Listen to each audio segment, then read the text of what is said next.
আমাৰ সকলোৰে মৰমৰ মই ককাই কওঁ। আজি আমাৰ খুব দুখ লাগিছে। আমি ঠাইসাগৰত আছোঁ। আজি ক'বলৈ আমাৰ ভাষা নাই।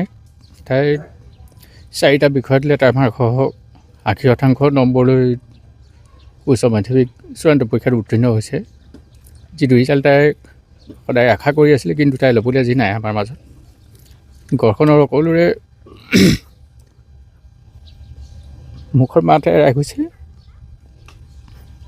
ইজনে সিজনৰ চকুলৈ চাব পৰা নাই। কালিৰ পৰা গাঁওখনৰ এনেকুৱা এজন মানুহ নাই যি নেকি তাইক বেয়া পাইছিলে।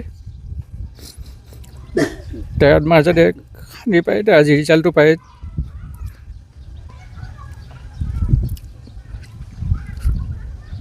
বৰ বিশেষ নকওঁ। তাই মুঠতে মাকো ঢুকালে। মাক টকালে আজি কিমান আনন্দ কৰিলেহেঁতেন। আজি তিলনীৰ দিনা আমি তিলনী কাৰ্য শেষ কৰিলোঁ। তাৰ মাজতে তাইৰ ৰিজাল্টটো পালোঁ।